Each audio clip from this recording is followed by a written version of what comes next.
Hi, everybody. I'm Justin Bengry. I'm one of the editors at Notches. I'm also a lecturer in queer history at Goldsmiths here in London. And I'm joined today by Lauren Gutterman, who is the author of the recent book, Her Neighbor's Wife, A History of Lesbian Desire Within Marriage. Thanks so much for joining us, Lauren. Thank you for having me, Justin. This is really great. And it's really great to have you. I suppose what people don't know is that you go back to the early days of Notches. It's kind of like bringing someone home. And it's great that we can highlight your book on Notches as well, even though you've moved on to, well, associate professor at the University of Texas at Austin, and also a founder of the Sexing History podcast. So you've gone on to do, fantastic things and are still obviously within our orbit. And it's great to lure you back to Notches for this. Well, I'm excited to be back. Thanks for having me. Oh, no problem. Well, first of all, I'd love to hear just how you'd summarize your book. What's the basic story and premise behind your new book? I think the basic story is that that conventional marriage, right, between a cisgender man and woman, has historically provided much more space for women to act on same-sex desires than we have assumed. And I argue in the book, especially in the immediate post-war period, in the 1950s and early 60s, I found evidence of many women across the in all different types of locations, urban, suburban, some rural, who found ways to act on their same-sex desires within the context of marriage. And I think one of the big surprises here is that these women didn't have affairs with women they met at lesbian bars in urban areas, but rather their intimate relationships with women, romantic relationships with women, typically evolved from friendships they had with other wives and mothers who lived nearby, who had kids of the same ages, who they met at work or at church. And so this really kind of challenges, I think, the spatial ways in which we have imagined post-war LGBT communities. So building off of that, one of the things that I wondered, especially with teaching queer history and LGBTQ history now, there's such a dearth of histories of bisexuality. Would you fit your study into that historiography, into histories of bisexuality, or is it more of queering heterosexuality and queering heterosexual institutions? I suppose it doesn't have to be an either or. Yeah. Or.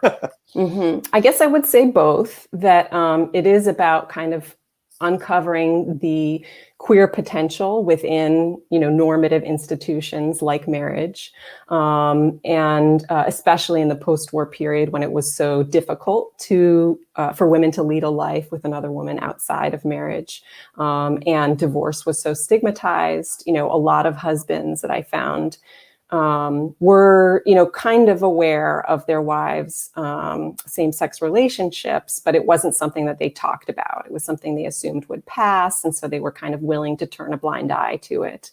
And so in that period in particular, I think there was a kind of flexibility in marriage because people didn't want to get divorced.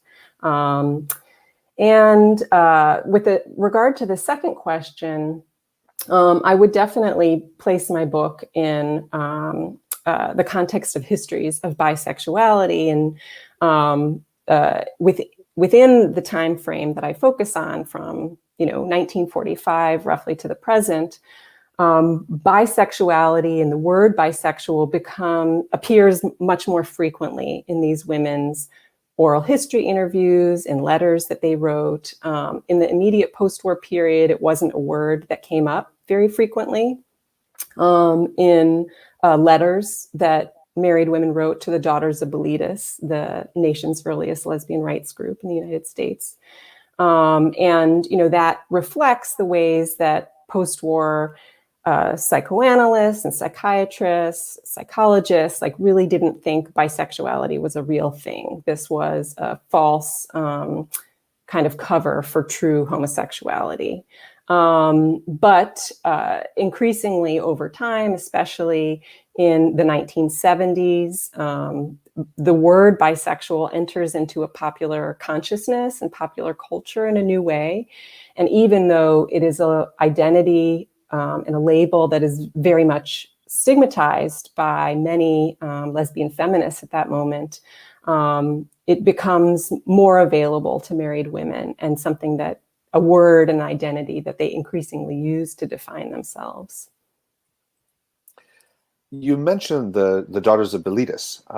I'm wondering how women navigated being within marriage and with a man and membership in the Daughters of Bilitis, or how the Daughters of Bilitis navigated that amongst their memberships. Because I don't know how it compares to what happened here in the UK, but one of the earliest social and organizing groups for lesbian women, the Minorities Research Group, had to have required of its members signed statement from the husband to allow permission to be a member. And I wonder how this maps similarly or differently on what you've seen in the States with the Daughters of Bilitis. Yeah, I actually make a reference to that in one of the chapters in the book, because I think it was in I'm blanking out on the name of the founder of the Minorities Research Group. In her correspondence with Barbara Giddings, she said, yeah, I'm curious to know if this is a problem for you dealing with married women. And Barbara Giddings was like, no, it's not. It's not a problem. This hasn't come up. But that wasn't only kind of half true, because she knew that there were many married women who were members of the group. But at least at that time of her writing, they hadn't experienced any kind of blowback from husbands. In the letters that women wrote to the Daughters of Bilitis, there's a kind of range of tactics with regard to managing husbands and membership. I can think of at least one woman who wrote, that every month when the magazine came, she would burn her copy, of the magazine so that her husbands and kids didn't find it. But there were other women who were very much unafraid of husbands finding it.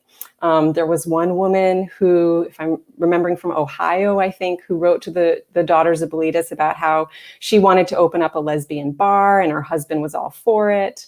And so there was a kind of a range of either women who are really desperate to hide this and others who feel like either their husbands are aware of their same-sex desires or they're not afraid of them being confronted with it.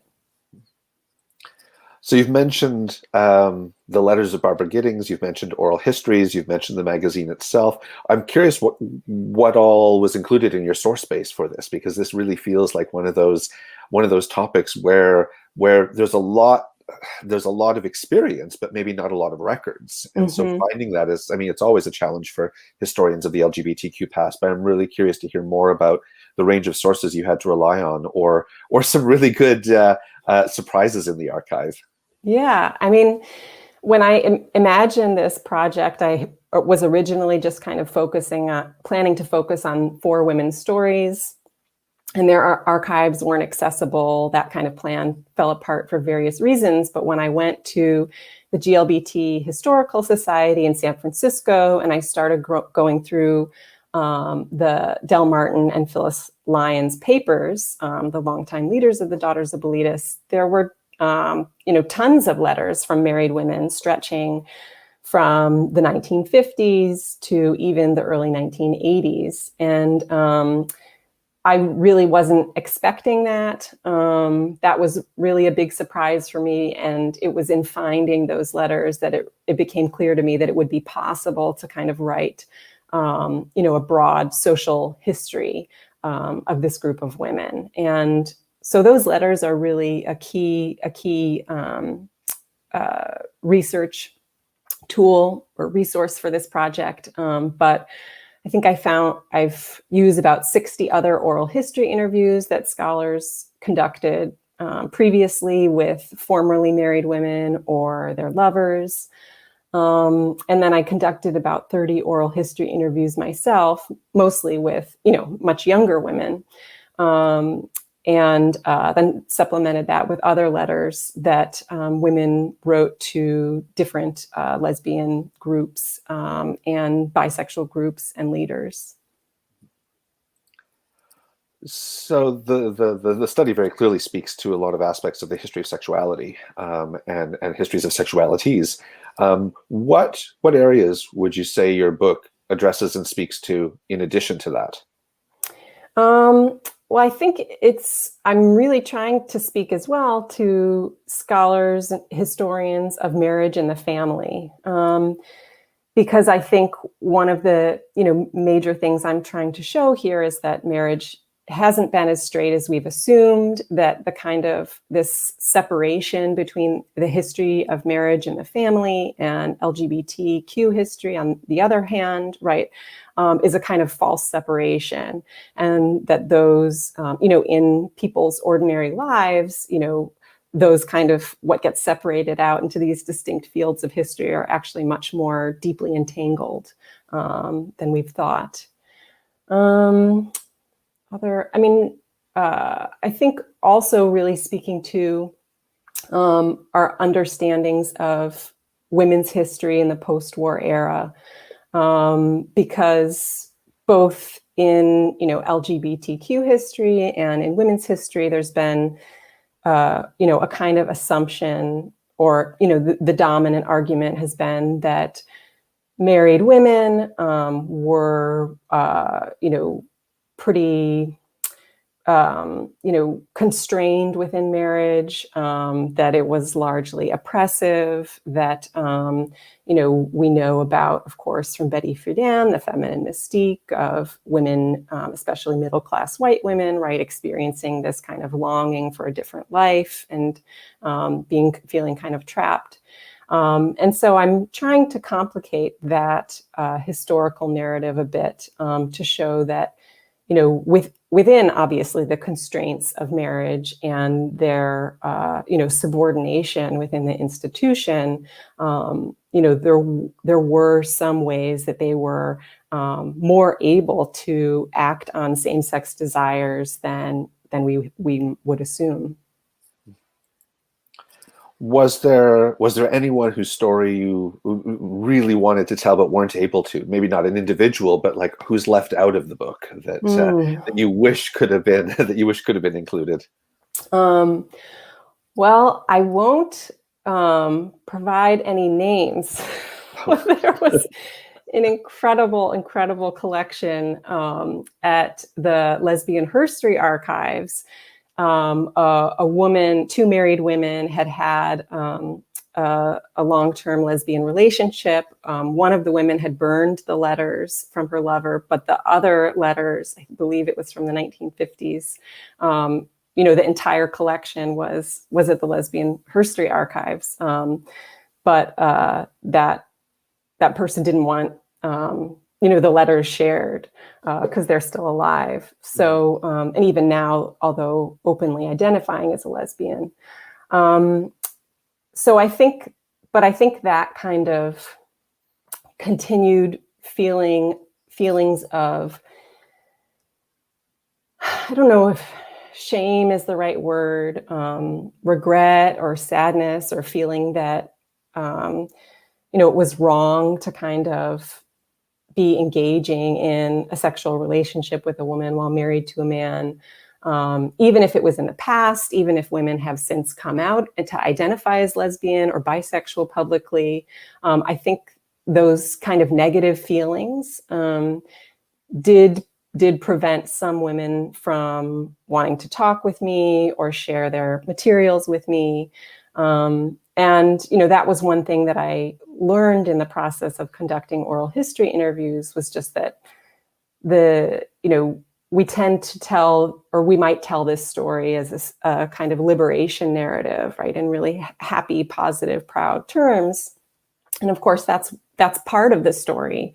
But for a lot of women, this kind of new pressure that they felt in the era of lesbian feminism to choose between marriage and a lesbian identity was painful. And a lot of women, even those who came to identify as lesbian or bisexual, continued and continue even in the present to have, to feel badly about that period of their life.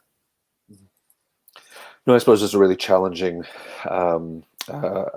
reconciliation internally about finding something or experiencing parts of your life that are essential to your being, but then also whatever you might feel yourself or feel the judgment of society about infidelity or respect for marriage or whatnot, that must just hold so much complication for people going forward throughout their lives. Yeah, and one of the other things, women felt badly about the effect this had or the pain that they caused husbands, and of course, the effect that these, getting divorced had on children, and coming out as lesbian or bisexual was another very difficult area for women. And so another one of the arguments of the book is that it really wasn't until the era of lesbian feminism, when it becomes possible for these women to lead a life outside of heterosexual marriage, that they really come to experience the most severe state repression, typically in, custody battles in family court. And, so many women had incredibly painful custody battles, even if they didn't reach the courtroom, very painful, battles with ex-husbands. Many women's own parents became involved in their custody battles, in some cases trying to take the children away from them. Other women, gave up custody of their children because they felt that, they, accepted to some extent the messages that society was sending, and that children need a heterosexual family, they need a mother and a father, and that these women felt that, by raising their children outside of that context, they were afraid of harming them in some way. And so there's a lot of pain, especially around children and child custody. Mm-hmm. No, that makes a lot of sense. I suppose maybe taking things in a different direction, still with sources and still with the people that whose lives you're working with and stories you're telling. I suppose as a researcher myself, I want to hear what that sort of the source where you were just like, this is it. The ones that stand out to you, where you're like, this is the kind of thing that historians dream of finding and rarely find, but this is my golden nugget. Oh, there were so many. And actually, when I went to... It's reassuring to hear. Yeah, to submit the manuscript to my publisher, they were like, this is way too long. You have to cut out 60,000 words. And the vast majority of that was just examples from women's stories and lives that I just love so much. One of my favorites was from a woman... I can't remember where she lived. She had gone to visit San Francisco and kind of came out to herself there and went to lesbian bars there. And this is either late 50s, very early 1960s. And she wrote to the Daughters of Bilitis when she was back home. And she's like, I need your help. I want you to find me a lesbian lover. And we don't have to worry about my husband. He's not a problem. And I have my own car. And, I'm actually, pretty well off. And, so I'd like to find a woman of these kind of specifications. And I'd like her, it's fine if she's not financially secure. In fact, that's better. So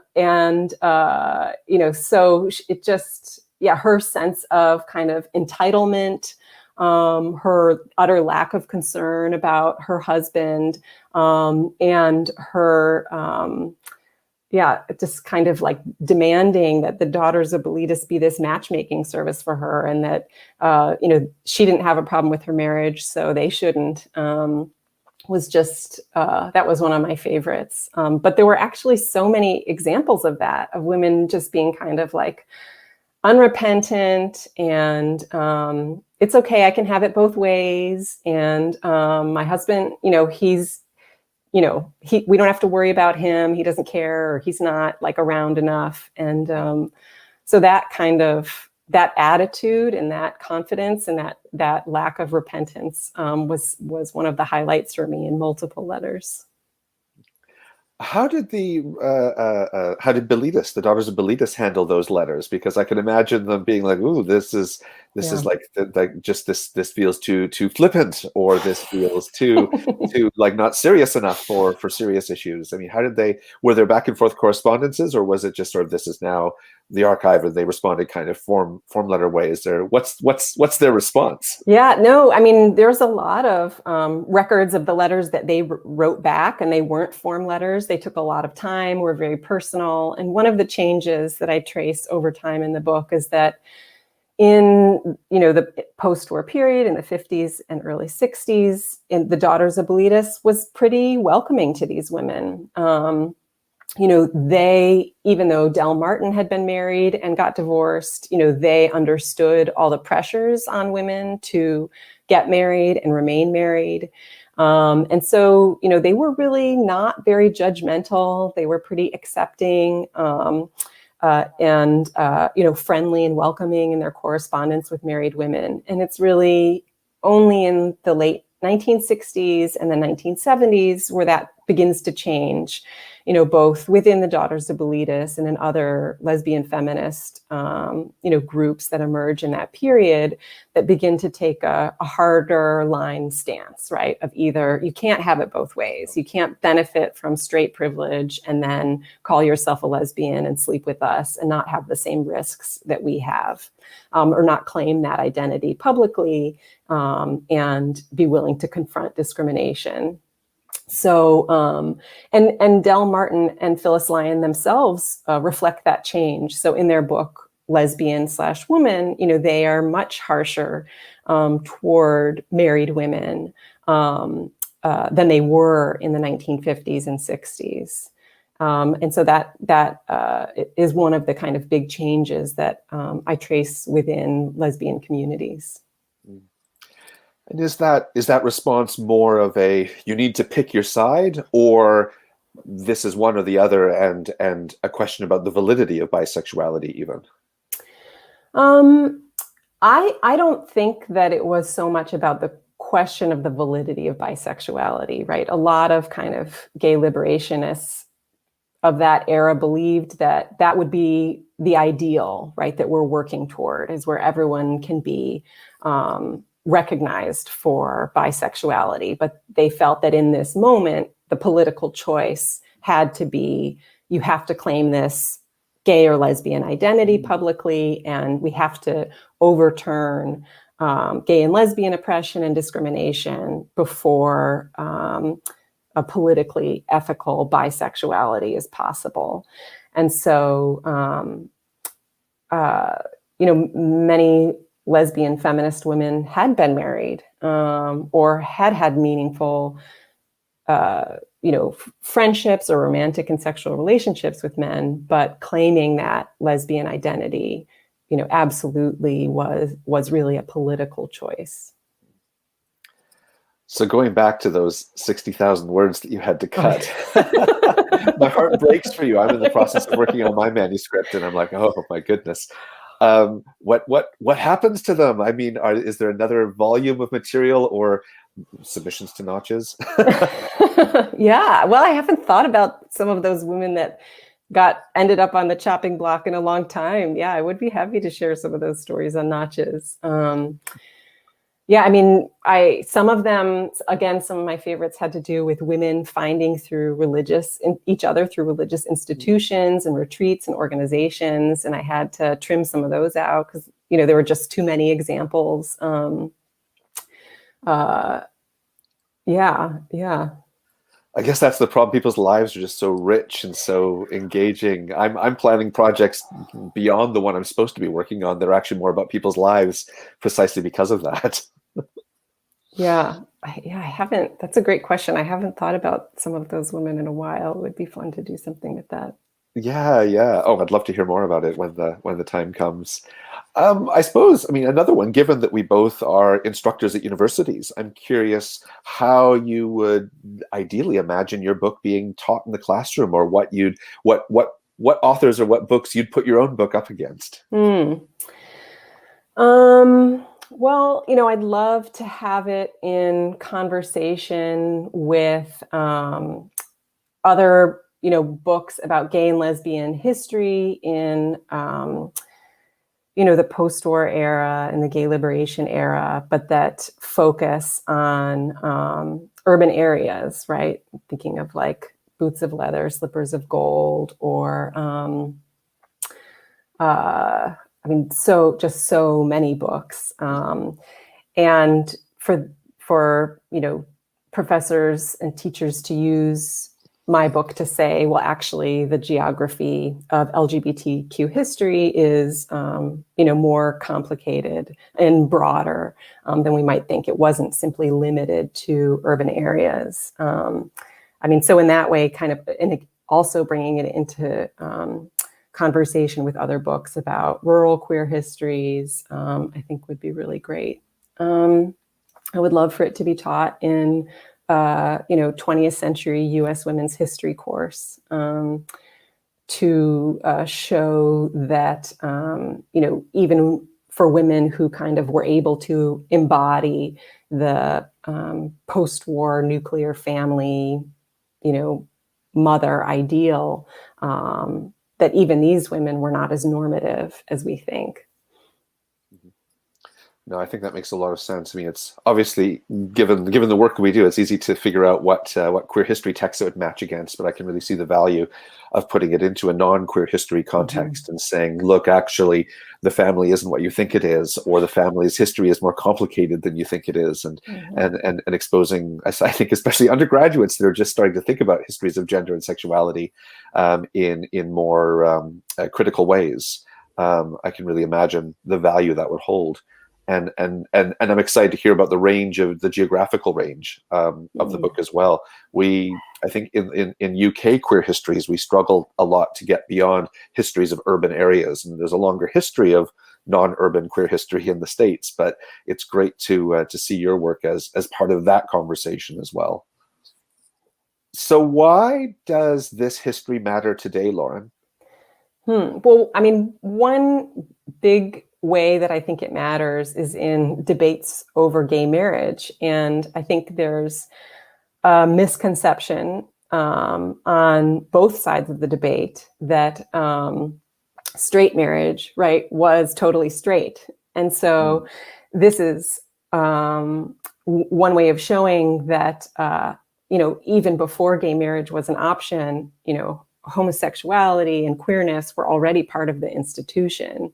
And especially even in those marriages that many of those opposed to gay marriage hold up as an ideal, right? The long lasting kind of conventionally gendered in people's popular memory, marriages of the 1950s.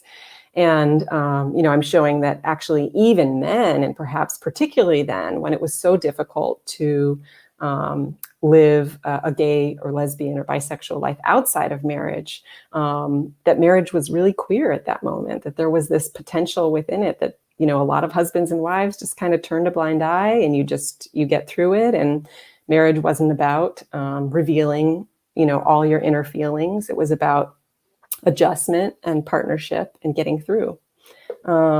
So those would be some of the ways that I think it speaks to our current moment. And then one other way I'll just add is that, there are just so many, always these news stories coming out that, seem like a big surprise when women are either coming out of marriages and identifying as lesbian, like Niecy Nash is coming out, has gotten a lot of press recently in the US. And also, or people finding ways to renegotiate marriage, seemingly heterosexual marriage. So there's a woman on one of the Real Housewives show who now identifies as a lesbian. She is still married to her husband. She has a girlfriend. They have a big family, I think like 5 children or something like that. And, she and her husband have said, we're committed to each other. We love each other. But, I'm a lesbian and I've never been attracted to men, but we're going to stay in this relationship because we're each other's best friends and we're here for our children. And so even though there's a way that those kind of stories get spun in the media as something like shockingly new, in fact, my book shows that this isn't new at all. Yeah, I think historians are really good at breaking that bubble. We've lost all sense that anything is new anymore. Absolutely. But I think this also does then, like, what it really shows what I think some of the most exciting things that queer history can do, that aren't just about recovering histories of the LGBTQ past and not just about thinking about what we think of today as LGBTQ people, but actually what it does to break down these monoliths that have gone unquestioned, and to show that they're not so all powerful and without being challenged in the past either. I think what queer history can do to non-queer topics is some of the most exciting things that queer history can do. Absolutely. So the book is done, it's published, which must be just an amazing feeling. What are you doing now? What's the next project on the way that we're watching for? Yeah, well, I have a couple of projects underway. One is a project that I'm working on with undergraduate students at UT Austin. This past semester, I've been working with a group of about 15 students and training them to conduct original oral history interviews with LGBTQ community members, past and present, in Austin. And this effort is part of a broader effort coming from a range of people in Austin, queer elders, activist groups, local archivists who recognize that LGBTQ history in Austin has really been under-recorded and under-documented. So the Austin History Center is working on this, a local group called Queer Bomb, so I'm trying to assist in that effort to preserve these histories of Austin's past.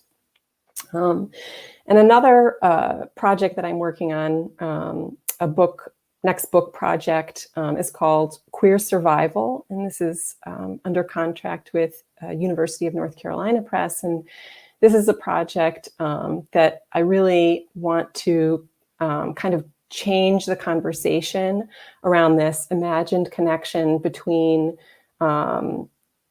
homosexuality, gender nonconformity, and surviving childhood sexual abuse, and to say, why is this? How did this come to matter? Why is this association something that people continue to talk about? Where did it come from?